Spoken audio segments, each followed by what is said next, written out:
Okay.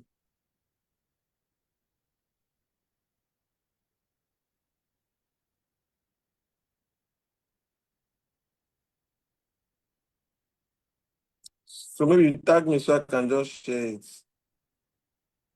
Sorry?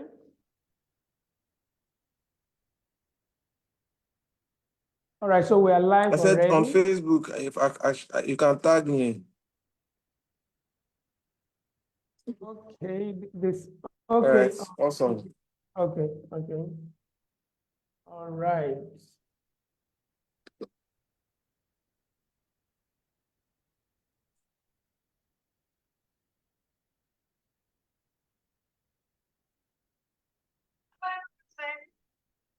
All right, welcome to the 9th session. Let me try to tag you. Let me see. But the initial messages we sent out, if they use those links, I'm sure they'll be able to come in while I'm still waiting for. Let me get it, okay. Let me see if I can get a link on Facebook, or rather tag you on Facebook.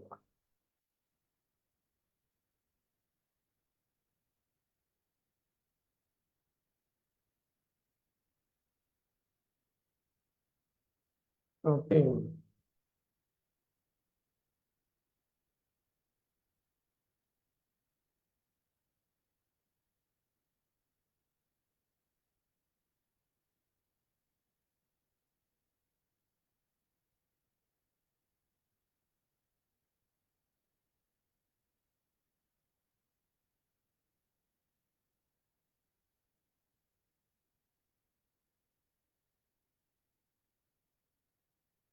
Okay, so I tagged you on Facebook. You can go ahead to do what you gotta do, okay?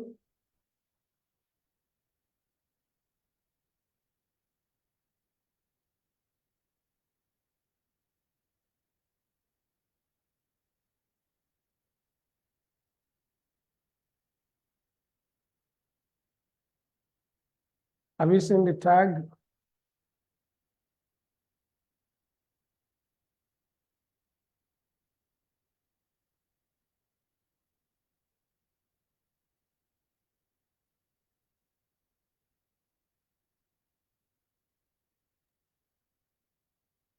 All right, sir. I'm game. All right. Ready. Thank you for being here and welcome to this 9th session. Ladies and gentlemen, my name is Mason I.B. West. I do a lot of work with knowledge and information. I trade on knowledge and information, creating and exploiting it. And tonight, I want to have fun with somebody that I believe is a person of profound intelligence, is an influencer, a social media influencer, a youth influencer. I've known Mr. Dixon for nearly 2 decades. Maybe I'll let Mr. Dixon to introduce himself slightly and then we'll take it up from here. So Mr. Dixon, you're welcome to tonight's conversation. I hope you've had a great day already, man. Yes, my day was amazing. Thank you very much, Pastor Hyde, for having me on this call. It's such honor. My name is Samuel Dixon, and I'm a social entrepreneur to help people also discover their purpose and exploit it and then deploy it. So I am a business person, so anything that brings money excites me. So that's why this discussion has something to do with finance. Any legit thing that brings money, if he has income, then you have seen me there. I'll be there with you. So that's what it is. I do real estate. I do crypto. I do forex. I'm a jack of all trades. I've mastered some. All right. Yes, I noticed that you do hold a lot of conversations about finance, and so I thought that this conversation about romance, but as it relates and intersects with finance, would be a good place to engage you. And so, welcome to this conversation. And just imagine as if you are sitting on an hot seat, because I got a lot of questions to ask you, and I know you're good to go. All right, so let's begin. I'm ready for you, sir. Let's begin. Let's begin from the romance, because we want to bring it to finance, which is one of your areas of deep interest. So let's have your Yes, idea sir. about romance. What do you think about when the conversation on romance is brought before you? What comes to your mind first? So romance is a physical way to get into something not physical. I'm going to I didn't plan that, but let me explain it. So is like starting in the flesh but ending in the spirit. This is another way, but I'm just saying you're going to Jerusalem, but you need so it's a way of caressing something in order to get the best of it. This is my own Okay. definition, and Pastor, you're the king.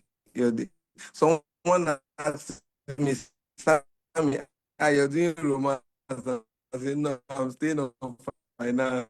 My pastor did the romance. you know, but this is what it is being intentional about an activity, knowing that it will to get into something deeper and something sweeter and something better. You know.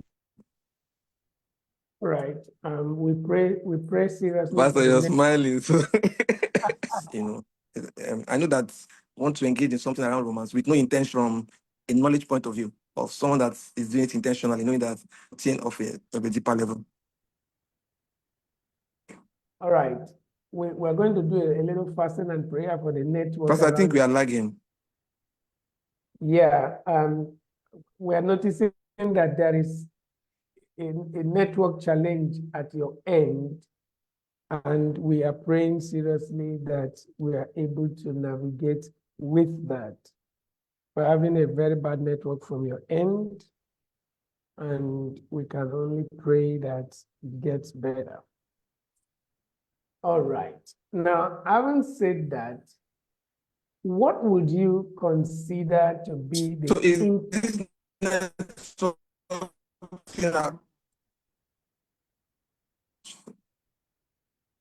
what did you say? You're having some glitches from your end. I think the weather or the network must be really bad. wow.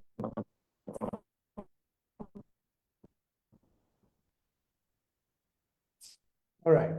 So I was going to ask my next question as a follow-up question.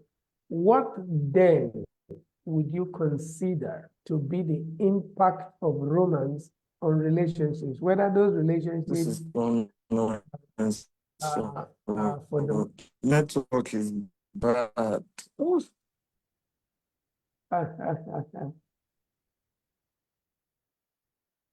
yes.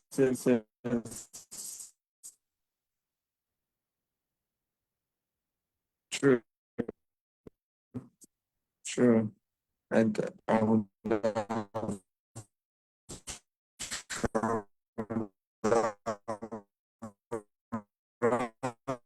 to my office, but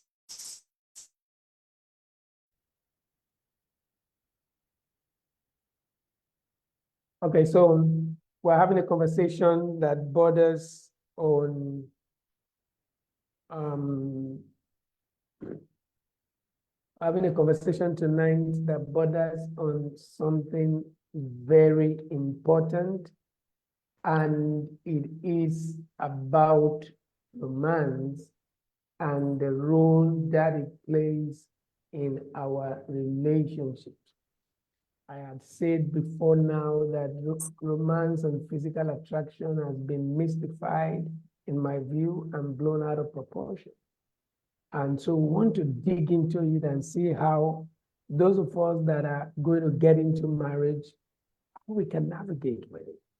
And those of us that are already in marriage that we probably might be struggling with it, will also know exactly how to navigate with it. Because in my view, if we put things where they ought to be in this area, it will make a lot of difference. Mr. Dixon, are you back? Can Yes, you hear sir. me? Yes, yes, I'm back. I'm back. I'm back. Welcome back. We're going to get Thank you. inside by the grace of God with the Yes, network. And yes, so, like I glory. said, we're looking at the dynamics of romance because, in my view, how we are managing it, whether we're Christians or we're not Christians, how we're dealing with the concept of romance to a large extent is messing with our relationships or it is improving our relationships. But the next question I want to ask you then is, what do you think is the impact of romance on relationships, whether for those who are already married or for those who are going to get married? How important is it? What is its impact? How is it affecting or not affecting relationships in your view?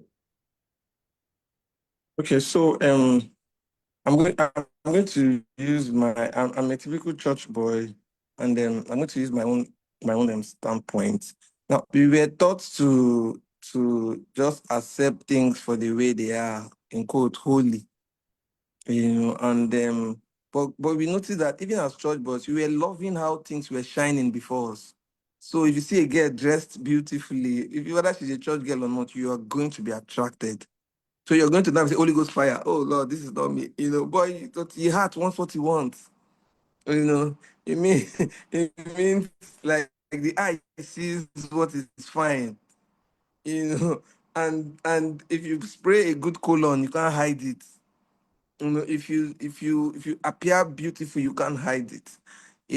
And then if you become attractive, it's not, you've almost killed that place where you can dress attractive. I remember those days growing up. There's a way a lady would dress, and some church people would just call her a particular name. So that narrative has grown. So you see a church person traveling, maybe leaving their city, and they are going to get a wife out of their church. Their church will now wonder, say, I thought you condemned this kind of dressing. How come you're marrying somebody that has this kind of dressing? And this has happened. Church girls now feel like, so this brother like this thing, and he left all of us in church, like the way we were, and we were plaiting our hair, combing our hair every day, and nothing was shame, because we were forming holy for, because the heart wants what he wants. The eye saw something shiny, something amazing, something that prepared for it. So I feel like we should understand the place of attraction. Even in marriages, you see that marriages begin to lose it when the people in the marriage stop being attractive to each other, stop making the effort to be attractive to each other. Maybe the women, after they give birth, they begin to focus on children. The man begins to focus on work, and they forget the reason why they came together in the first place. So there's nothing attracting them to a romance, and things just begin to fall apart in that way, and they don't even know that this is just it. So I feel like we need to come back to a point where we understand. Scripture spoke about the woman people were marrying. You see, she was beautiful to behold. She was, so you can understand that these things are still very important. As a young man, shave your beards, wear good clothes. And don't stop when you get married. Don't stop because you've gotten the person that you want to get. Keep putting on your best self. Keep becoming attractive to the one that you love. Keep making your love desire you. Keep making that effort. Keep putting in the work. Because these things are important. Because romance will stop if there's no attraction, if there's nothing calling for me, if there's nothing keeping me in that place. Because today's innovation, today's innovation is going to be tomorrow's tradition. So the thing that you thought today was innovation, tomorrow is tradition. It means you need to begin to to beef up your game, understand what to do in the 21st century to pleasure the person that is yours, you know. Ah, So and his work, you know. ah, Mr. Dixon, the guys in church, are you suggesting that they're hypocritical? Now they have these girls in church and they behave like they don't like certain things.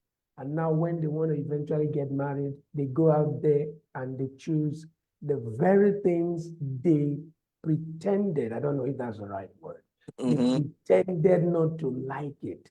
But now when they are choosing partners, those are the people they go to. That's the impression they give us. Does it mean that guys in church are being hypocritical? They're not true to themselves?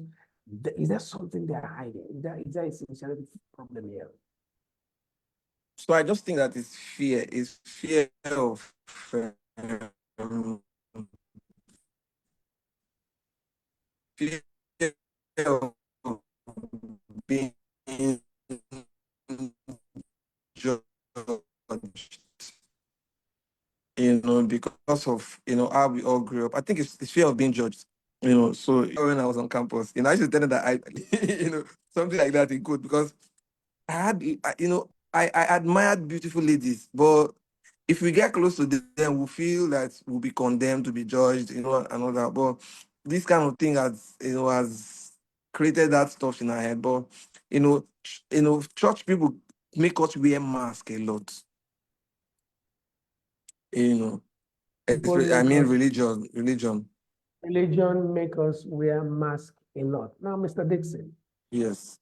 when you look at the science of romance, oftentimes romance is to a large extent hormonally induced. You see somebody that is Mm. attractive to you and hormones are released and you're attracted to them and you start going after them.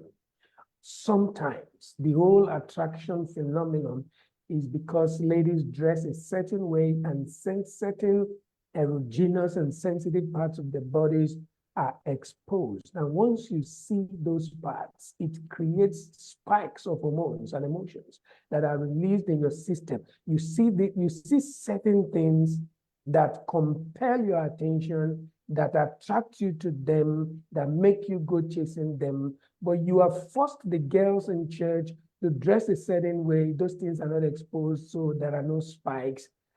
Is it just we being made to be hypocritical, to hide ourselves, or is it because we go out there, we see certain things that provoke? Sometimes I look at it as an artificial attraction because ladies will Mm. dress a certain way to compel attention. These things are not naturally induced. They are Mm. provoked. They are activated. They are induced. It's seductive. Mm. And then the attention of these guys go to those ladies and then they go chasing them. Eventually they make commitments. Eventually they want to get married. But because the church girls didn't dress that certain way, certain things were not negatively or artificially induced. And is it just that church has made us hypocritical or religion has made us hypocritical, or is it that we are being compelled, seduced, and we're responding to them? Because romance, to a large extent, are chemical reactions based on Mm. attractions, based on what you desire, based on what you like. Let me throw more light on that if you like. Okay, so for me, a lot will come to play in this discourse, this particular topic, because values will come in. An attraction is not just exposure. Attraction, it will come from what you already what you've termed, like what you've termed love in your subconscious mind. So for example, there's a lady that will dress without exposing anything, but she'll come with a All lot of right, finesse all right, and class, and that is also attraction in all its right. own self. That some people, maybe just the way she spoke eloquently and was able to capture my heart, and that can be a level of. For me, I'm a sucker for good communication. I mean public. If you speak well in public, you've got my attention. I mean, if you can state your point, state it very well, put your English well, you've gotten me. So that can be an attraction for someone. So it's just that a lot of people hide a lot under grace, under I am the grace. They're not working on their core. You're not. When this is where church becomes. There's no disadvantage in Christ, but the institution of the church becomes a disadvantage because people don't put in the level of work. Just imagine there's no God. How will you work? So how do you work to bring out your core? So Paul said, I am what I am by the grace of God. Grace is there. But I labor more with the grace. That means I did more on myself with the grace. So a lot of people get surprised in marriage. Marriage reveals the thing they've never worked on, the thing they've never seen before. So the other they are because they didn't prepare for it. So if I think that we should begin to be intentional. For me, I propose instead of premarital counseling, we should be doing it like a school so that people attend anytime, and be able to get this understanding of things to do. So we're talking about what happens in church. I feel like a lot of what we are taught in church are just they are not psychologically proven. So let me use myself for example.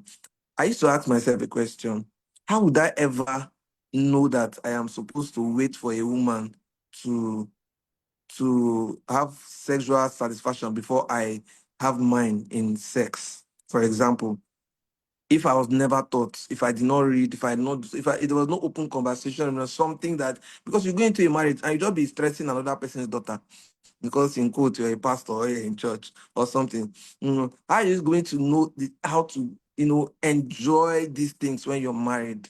Because pastor, you put me in romance when I'm not married, so I have to be talking in a certain way. But I'm just saying that these things worried me as a church boy. I asked myself a lot of questions. I'm like, how am I supposed to know? Because pastor, the man's body responds to use. I mean, for example, the man's I don't know if I'm allowed to call the man's sex organ. It responds to use. So if the man's sexual organ has never been used, the first time it will be used, it will shock the man.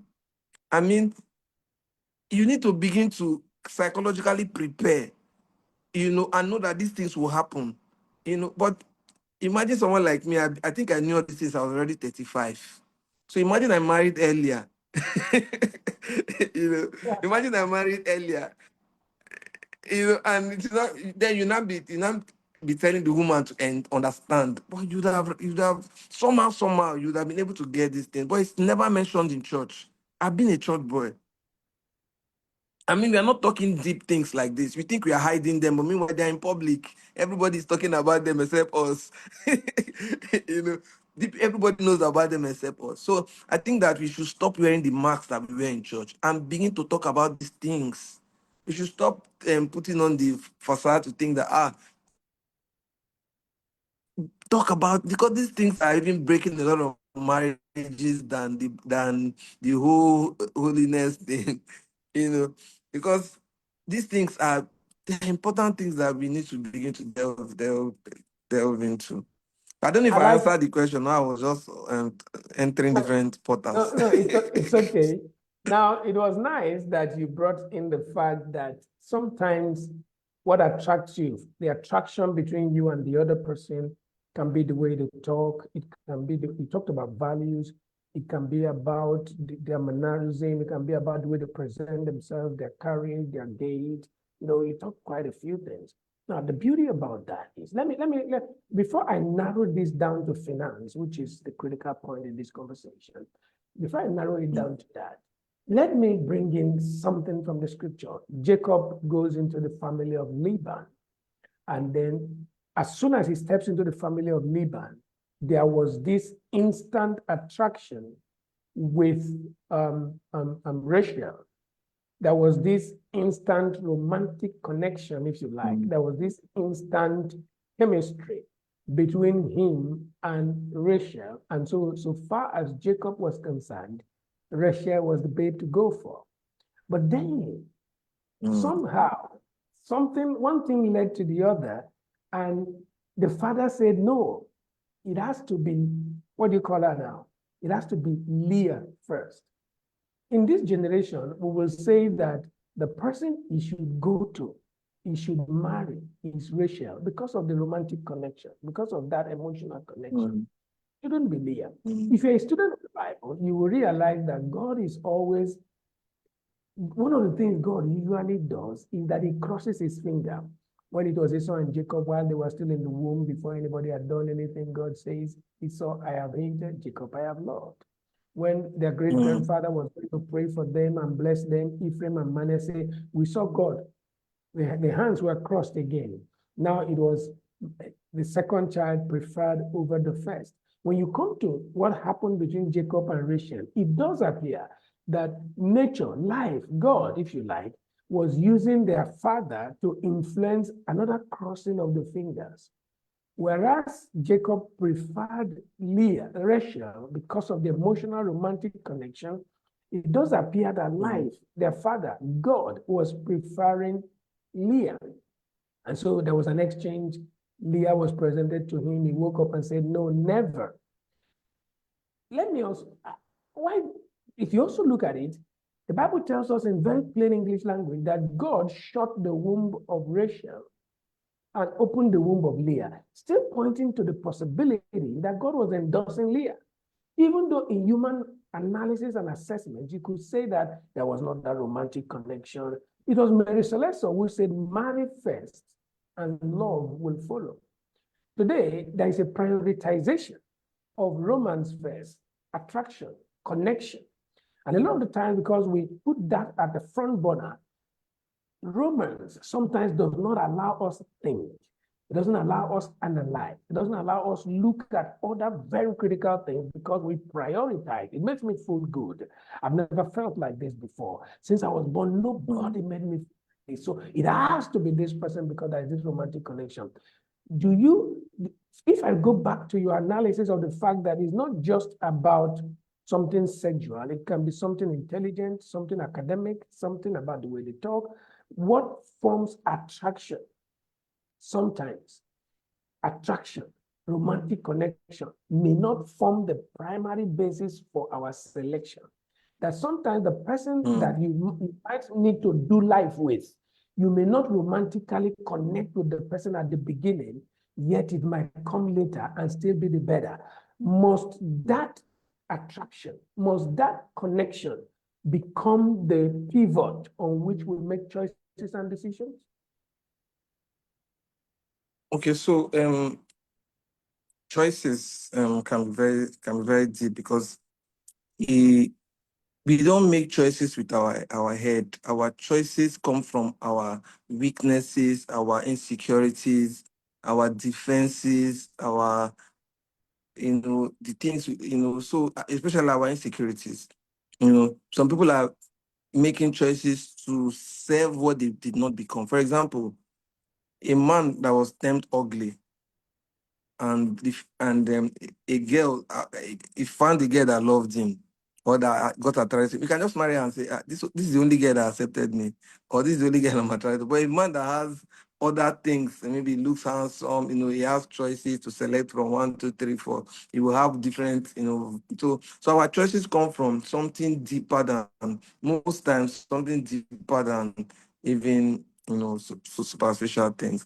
It can be a man is poor. These days, a lady she's from a poor background. She needs poverty alleviation program as a husband. It can be anything, but that's not we are not there yet.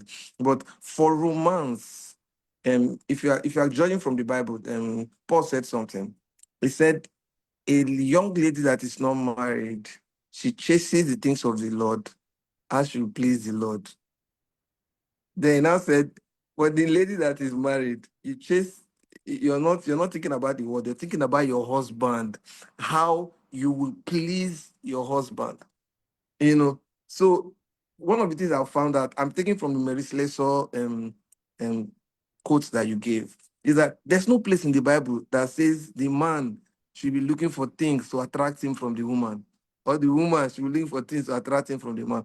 The Bible is clear. The woman is supposed to be pleasing the husband, and the husband is supposed to be pleasing the woman. What it means is that you can enter into a marriage knowing that your work is please the one that you're married to, which is love the one that you're married to. And the man, please the one that you're married to. and love. So you love the person you marry. You don't necessarily need to marry the person you, in quote, what we call love.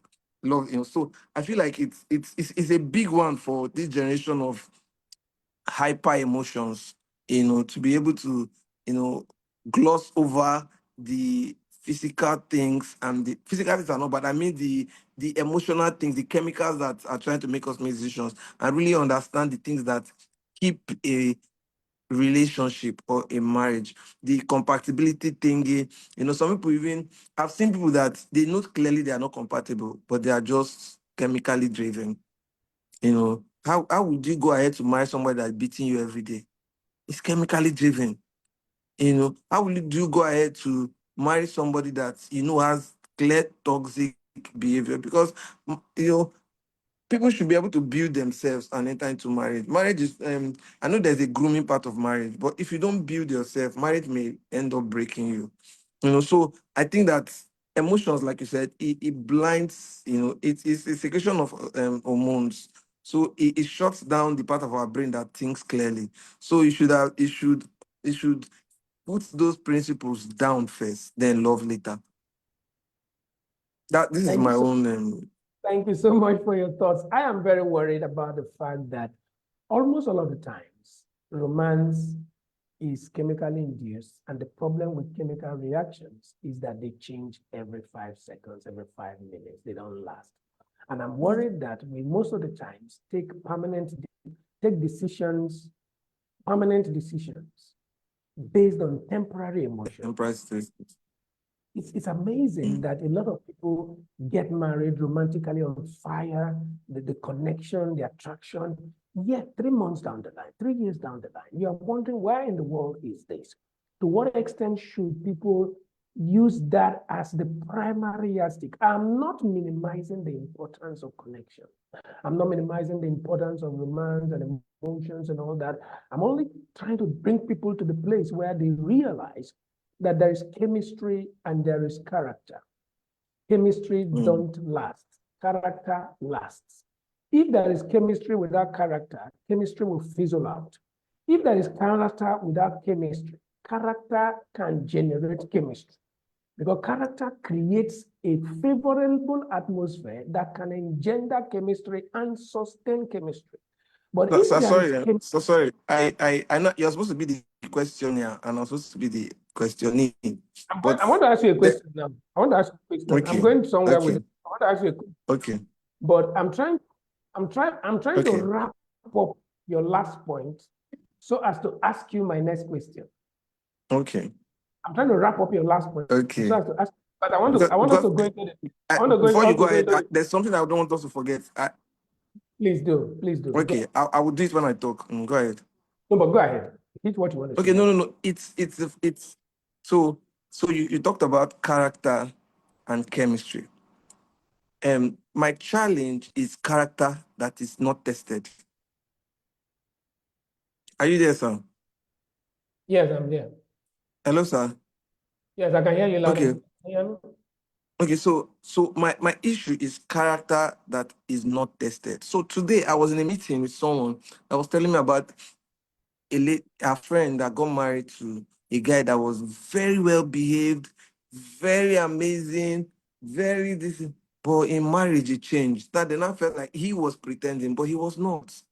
His character was not tested in a marriage. I mean, he has not been face to face with anybody that's challenged him and brought out his best self. So most times people think that, there's a way of our being and there's a core of our being. The core of our being is good. We want to be good. But when the way of our being is being challenged, it's driving us towards the fact that every challenge is our growth point. It's telling you grow in this place.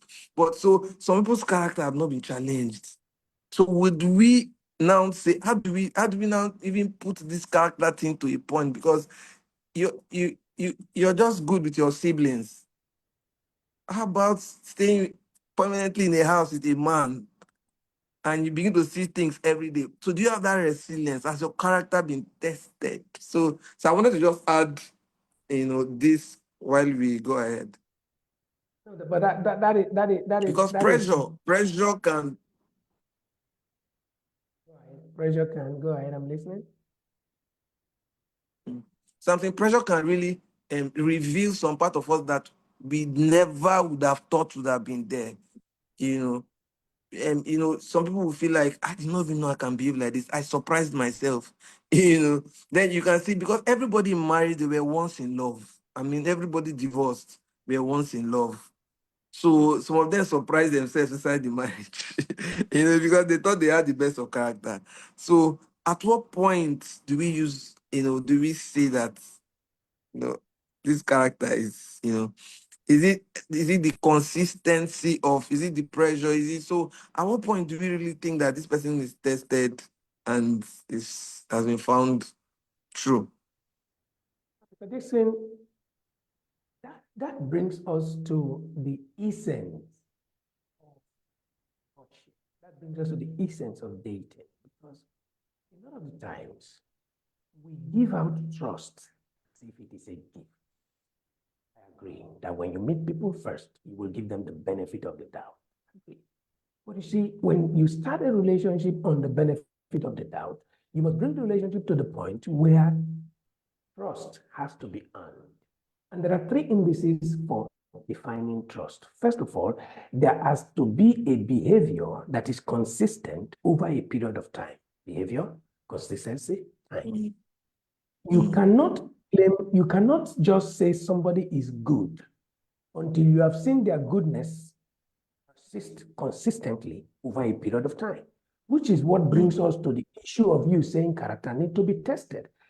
It is not in my place to say whether I have good character. It is the other person relating with me over time that will prove that I have character, if that character is consistent.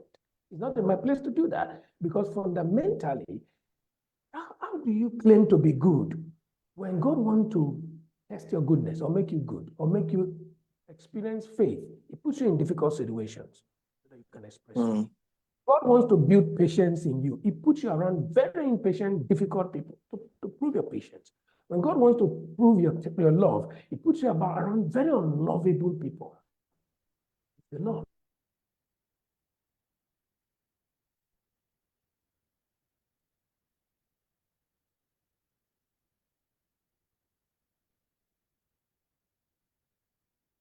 Face this whole making decisions based on chemistry and how you feel about the person without first proving, or if I should borrow your word, without first testing their character. If you're testing their character, be sure that they are who they claim that they are. Don't mind. Let's take the conversation now to the issue of romance and finance. Do you think that finance has any effect? The other conversation we're having is weighty. We can keep on it because there's a lot to talk about in that area. But let's branch off into finance. Do you think finance has any effect? Do you really think?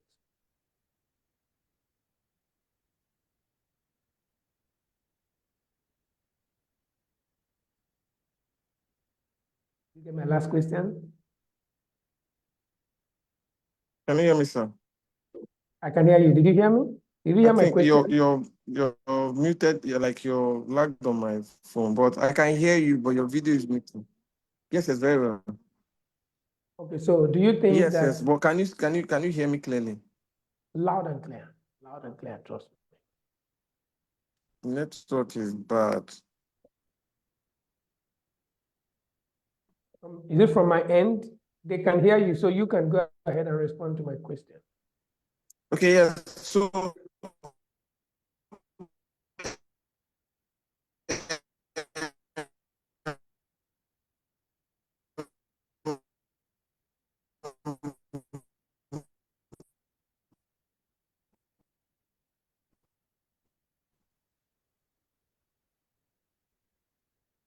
I think that finance has a lot of influence to them. If it's not well handled, more money or less money can really affect how we do life and how we get our concepts. Because money makes you more of who you are. If you're a bad person with money, you'll be a more bad person. So money is a picture of dead men. Every country has money. So money in itself is not the problem. Is that money begins to amplify who you were before you got the money. So you see some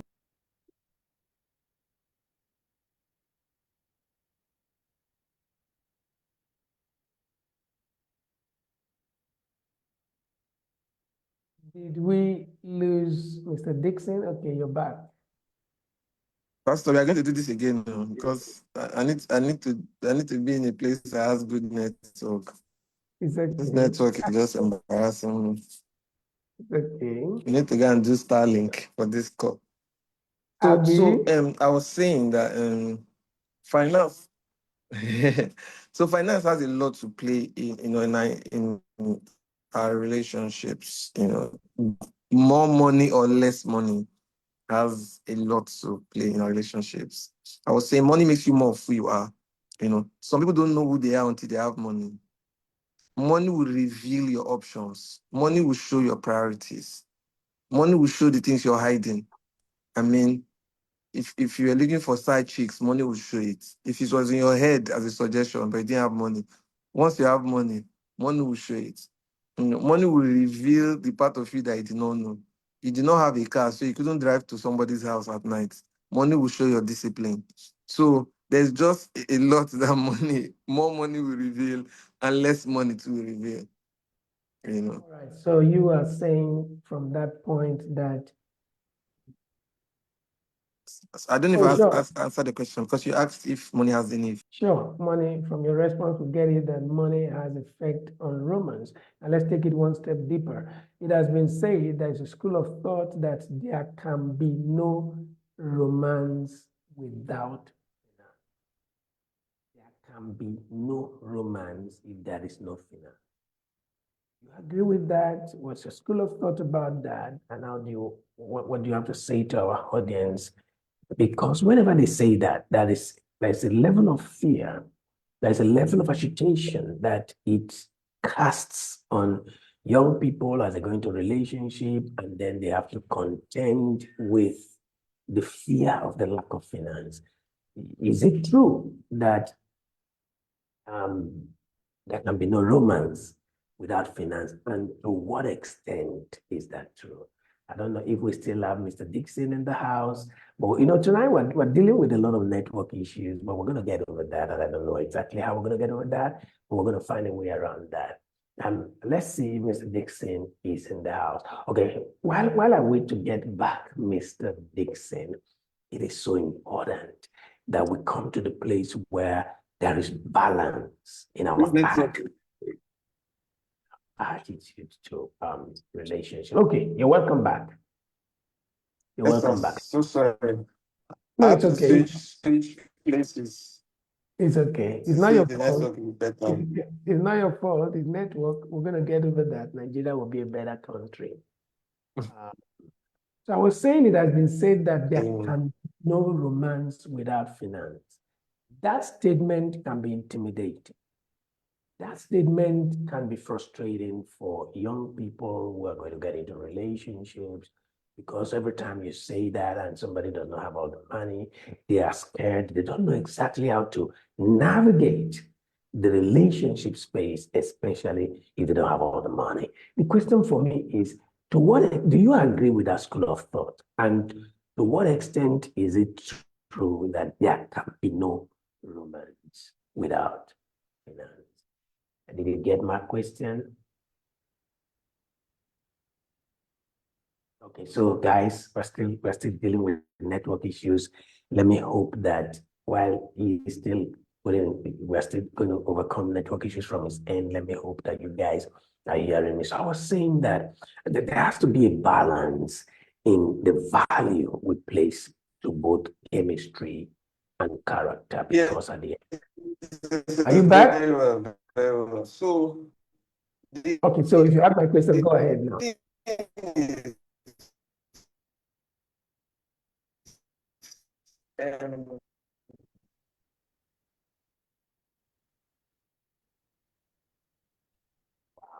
Wow. All right. Um, so we're gonna get this right. So like I was saying, well, there has to be a so balance. So, like I said when I started, money is a leverage point. you're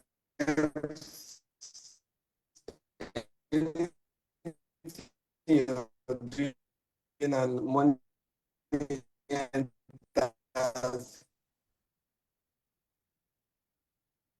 So the network is really bad over there. Apologies. Yeah, it's bad. this network is really bad today. It's really bad today. Wow. All right. So shoot again. Let's see. Try again. Let's see. Can you hear me, sir? I can hear you. Yeah. Okay, good. So I was saying that money makes us more of who we are. So if you are a bad person, more money means more bad things will happen. If you're a good person, it means more good things will happen. So money is an enabler. Money is a tool. So if you there's money is important for romance to happen. It can enable romance, see better locations, see, but money in itself is an illusion. The idea of money is an illusion. Money is picture of dead men.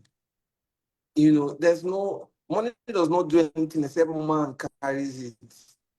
If you keep money 10 billion naira somewhere, it will not do anything by itself. It means is a man's heart that is interpreted with the money. So when you say there's no romance without finance, it's not true, because it's the romance first in the heart that the finance will make better. So there can be romance, amazing and full romance. Then when finance comes, it can make it better. It can enhance it. But if finance comes before romance, it can be a tool for manipulation. I mean, in quote, what we call romance, if finance comes and it becomes what our heart is about, the finance can now become a tool for manipulation. But if there's a romance, it's like saying, um, the song meets worship in my heart. So the worship song do not make me worship. The songs meet worship in my heart. Sorry, can you hear me, sir? Loud and clear. Hello, sir. Loud Okay, and good. clear. So the songs meet worship in my heart. The worship is, I don't, some people go to church and they are looking for connection. Oh, connect me. No, I come with my connection. So it's the same thing as what we're talking about. So money is a tool. It's not the main deal. If not, it becomes a tool for seduction. So the man, and he also causes power disparity. Like, you have the money, you are the man. So the girl is not the one looking for the money, she's the lady. So women are not saying no romance, no finance. This is, the ladies now say no romance, no finance. So the guys, the ladies come with their, they say, what do you bring on the table? It's my body. My body's on the table. You bring your money. These are not the narratives, because we are not selling things. We are not doing transactions. We are doing connections. We are doing relationship. One of the things I tell people, most of the ladies that have been in my life, I've always told them, what if you make more money more than me? What would change? What if you're the rich one? What if in the course of relationship, you're now the one making the money? What would change? Because it's money will now be a tool, not a means of power. Money will not be what is deciding leadership. So, because if you are telling that every romance is there's no romance without finance, we are building up a narrative to say that the person that has money has the power and can use the power for manipulation or anything. So it means that it's finance that powers romance, but it's not true. It's romance that powers the finance. The finance is only needed because there's a romance already available. You know, I don't know if I made sense there. Of course, yeah, you made sense, but just as you were talking, I was saying I wish there is a woman right here in this house, in this conversation. I would have loved them to respond to your school of thought. And I I would love to hear them out and see the extent to which they agree with you. But unfortunately, they're not here to say anything. But but I like your approach. I like your approach to what it is you have said.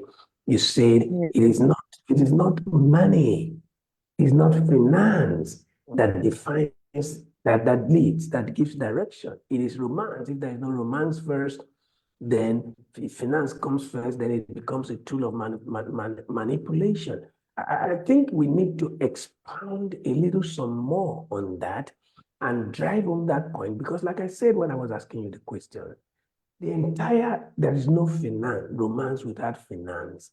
The message is sent across, especially to the guys. It's intimidating, it's frightening. And it takes a lot of emotional intelligence to be able to navigate when you have little or no resources. In as much as I agree that people should have basic income, basic minimum, people should have certain minimum in terms of what they expect from time to time as they engage relationships. But when you listen to the narrative of no romance without finance, guy. So, let me give you a typical example why this is dangerous. Yeah, Um, the young lady got married to.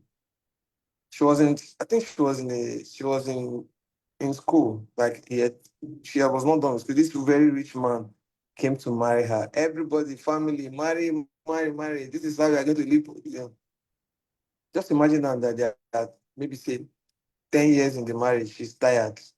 She's feeling alone. She's feeling this because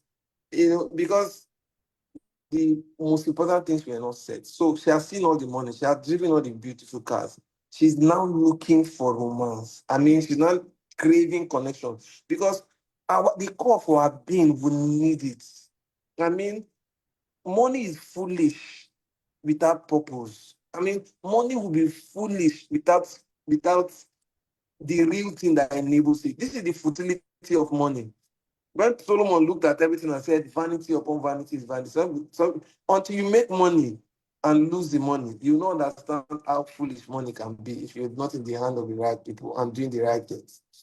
So you just begin to think that everything is about money until you get into that marriage and you're not trying to say, I prefer my ex that did not have money.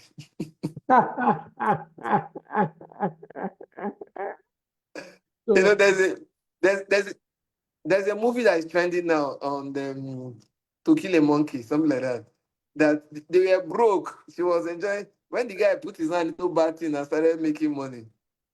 She was enjoying the money, but when the repercussion came, she had to tell the man, like, I loved you when you were poor because the money came with a lot of trouble. wow. I loved you when you were poor. The man I said, but you were enjoying the bad money. You know? I don't know if you can hear me, sir. Interesting. I can hear you So it loud and just tells clear. us. So So naturally, women crave safety. So you see, a lady can leave a man she loves deeply for a man that gives us financial stability and financial safety. So women naturally crave safety of every way, emotional safety, any kind of safety is where you see the ladies. So I feel like there has to be also a balance in the way that they see these things, just so that they don't get too hot, especially for ladies. I don't know about guys, so that you don't end up being in a marriage that has only money. that is profound. Because anybody can make money in this life. Anybody can hit money. Anybody. I know there's somebody that I know that you know was really doing well, like trying to grow education, do stuff. Immediately he made money. The drive for education ended because people feel like when you make money, that's the end of everything. Money becomes the end of learning, but not for everybody, sha. So, but I'm saying that make sure the person you're not marrying does not just have money and nothing else. right. Or the person you're in Profound, a romance with does profound, not just have profound, finance. profound points you made there. The fact that some people chase money, get into the relationship, and only to find out that there is no romance now they are literally begging for romance, and romance is nowhere to be found. Because I usually do not like these conversations to last unnecessarily long, so that people can take the time to listen to it and navigate. We're going to carry this conversation over to another edition.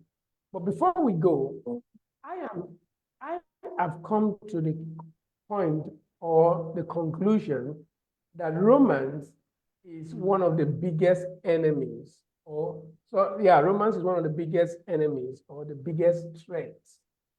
Let me explain, and then I would like to get your reaction. One of the first things I have observed is that romance oftentimes shuts down the brain. We're told that once people fall in love, that part of the brain, the prefrontal cortex, which is the part of the brain we use for making decisions, making choices, that part of the brain literally shuts down. It is why oftentimes people can't think straight as soon as they are in love. I realize that the time they should have spent planning the future, they spend it kissing, and then they become broke. And then when they become broke, then the lack of finance now frustrates their romance. I'm saying that when people are in a dating relationship, when people are courting, what ought to be their priority, considering the role of finance in navigating relationships? What ought to be their priority? What ought to be their focus?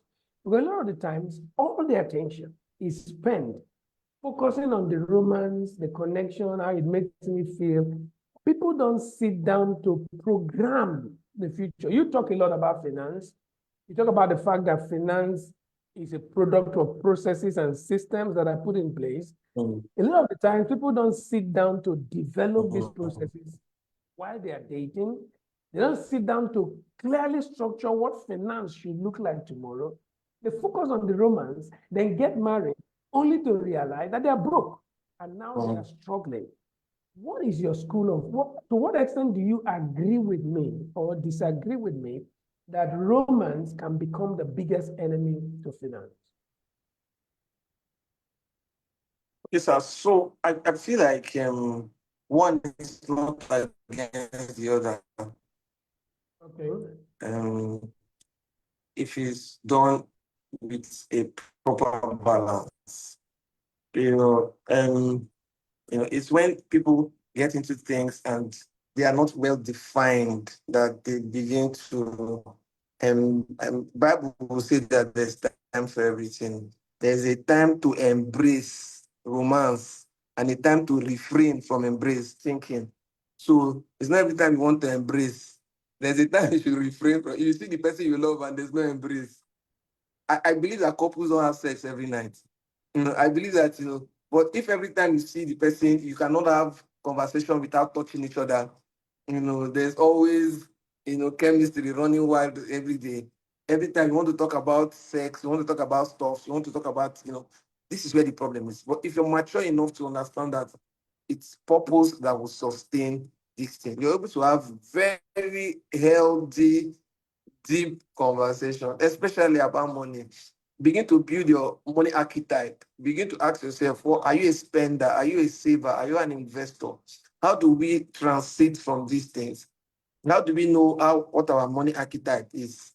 How do we know how we behave around money? If you get money, so you begin to understand these things, especially for, you see that some people, once you give them money, the next thing they're thinking about is the next thing that they've screenshotted.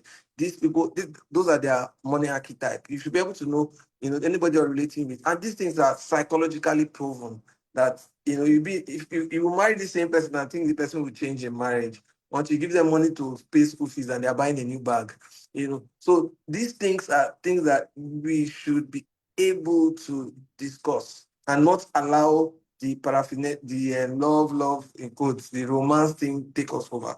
They can be healthy balance in all these things. You can even have a scheduled day to have discussions around money, because money is the thing that we all need and is what we least talk about most times. I mean, it's what we all need, but we always shy, shy, about taking engagements around it. There's something I know, and I found out in couples that plan together stay together for a longer time. I mean, this is for couples, even relationship, people that plan together, they stay together. Soldiers that fight together, stay together. So it's important that you take a purpose. If you're in a relationship, always have projects before you. Don't be in a relationship that is projectless. What are we doing? What are we engaging on? What businesses are we doing? What projects are we doing? Just keep having projects.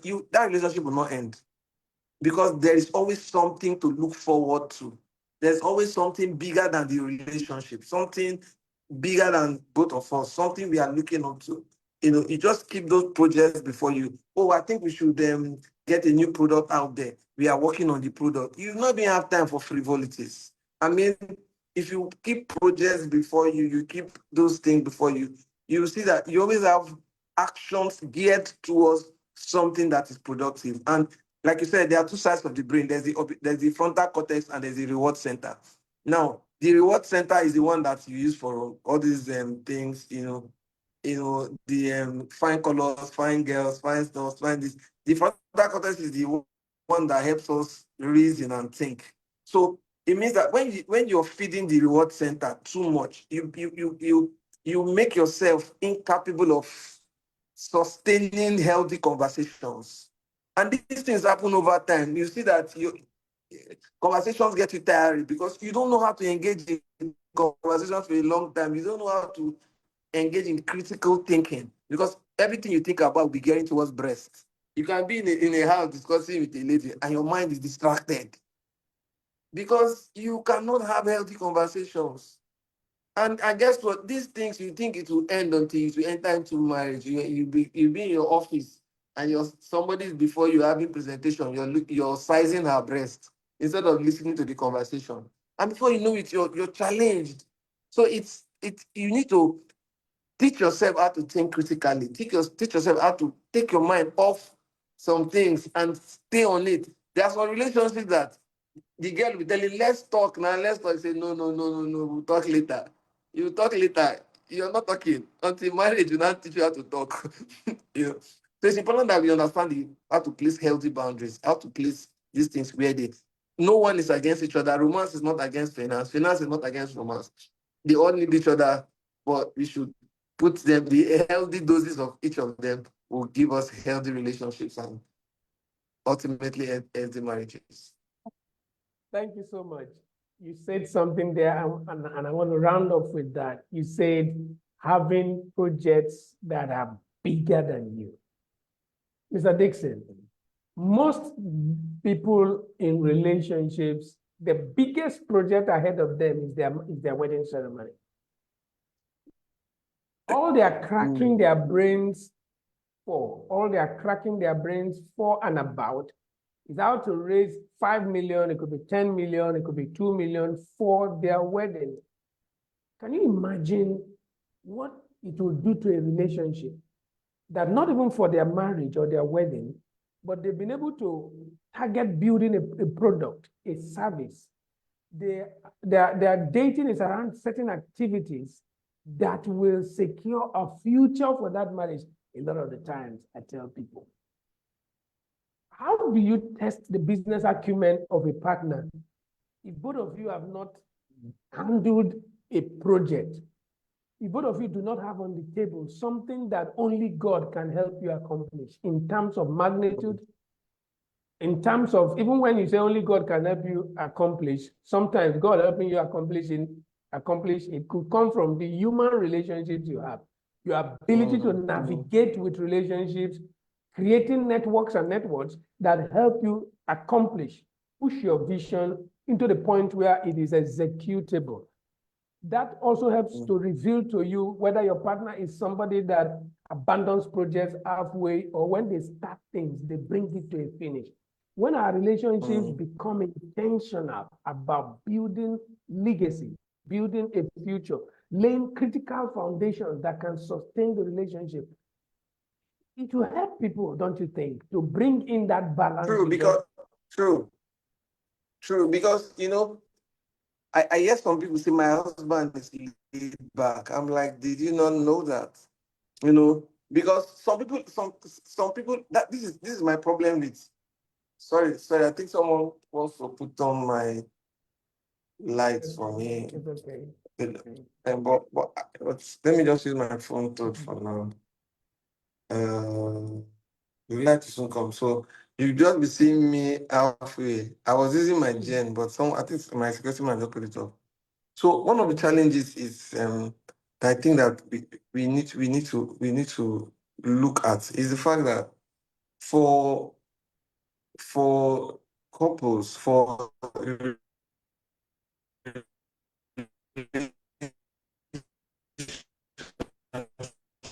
You're cracking now. We're not hearing you no more. Your line is beginning to crack. We're missing it out. We're missing what you're saying. A lot of things built from friendship to the marriage, not really changes The network is really a challenge. Yeah, we're going to that. we have been building. If you bet, can you hear me? Okay, I just heard you now. You Oh my were God. cracking for the Oh most my part God, of oh what my you God. said. You were cracking. So repeat yourself. Can you hear me? Yes, I can hear you now. Oh my God. Let me join back. I can hear you now. Can you hear me? We can hear you, Mr. Sam.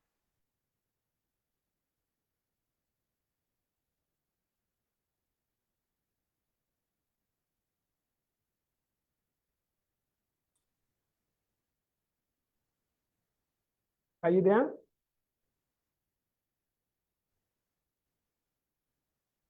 All right, so we are having this conversation as it has to do with what people need to begin to include in their focus. We are not minimizing the importance of emotional connections. We're not minimizing the importance of romance. We are emphasizing the need for balance. Can you hear me, Sam? Yes, can you hear me, Sam? Welcome back. I can hear Can you hear Go me? ahead. Yeah, I can hear you. Can you hear me? We can hear you. I think somebody Yes, also I can. confirmed that they can hear you. So go ahead. Okay, good. So we are talking about the fact that people need to put projects before them. So what I'm saying is most relationships start as friends or, like you said, dating. In your dating phase, there has to be a project. I mean, you need to begin to do many things in, like you said. So because there is a laid back, and I'm like, did you not know this? Did you not know this? See, Pastor, I've heard a lot of women tell me their husbands are laid back. I've heard a lot of women tell me their husbands are laid back. And these things are things you would have noticed. They are not bad people. They are just people that don't know how to take action. And most times, if you not have two laid back people getting married, they are heading to disaster. So someone there will be someone that some women are good. Am I the only one not hearing him Thinking clearly? Is it clear enough for everybody? Your line is, your network is also in bad shape. We can hardly hear you that again. someone that is taking the action, someone that is, so I feel like these things has to be tested. If it's narratives.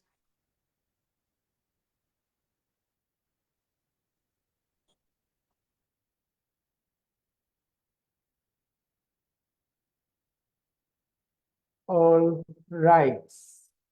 So we are at a very interesting part of this conversation. So what we're going to do, myself and Mr. Dixon, is that we are going to take this conversation to the next level.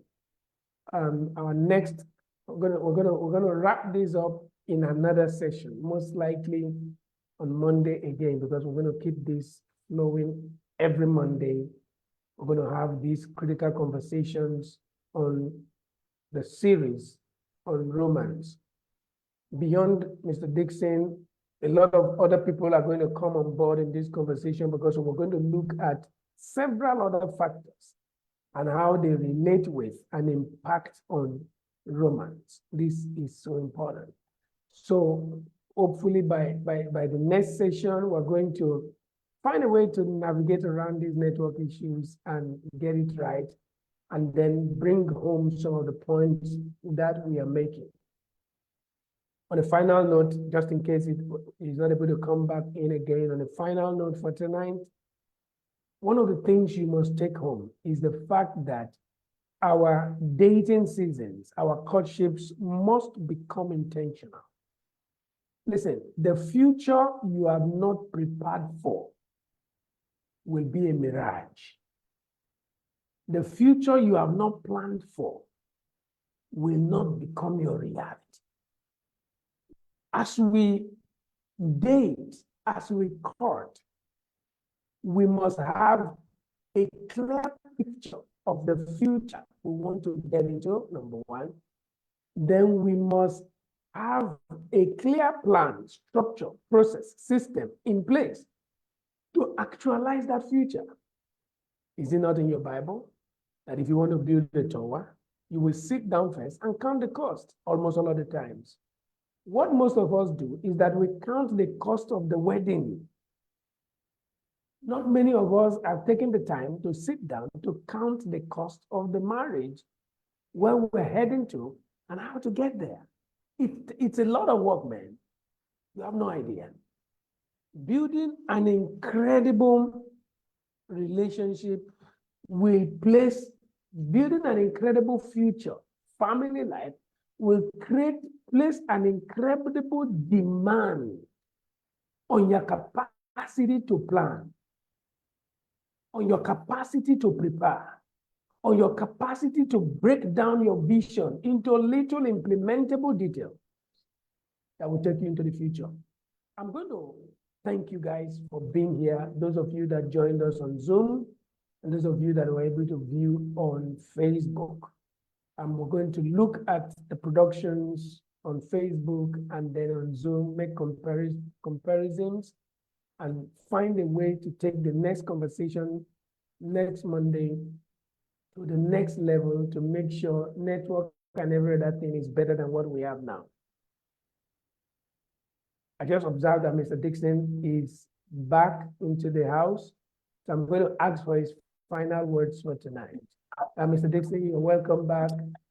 It's been a very challenging Thank you, sir. night because of network. So let's have, what are your final words for the audience? You can include answering the last question, but your final words for the audience. I just told them that we're going to take this conversation to the next level. By next Monday, we'll be here again, because there are critical things we do. Somebody is suggesting that we have a physical session. We're going to put that into consideration. But let's have your final words, at least for tonight. Somebody said I suggested. Somebody. So, my final word will be that we work on the core of our being.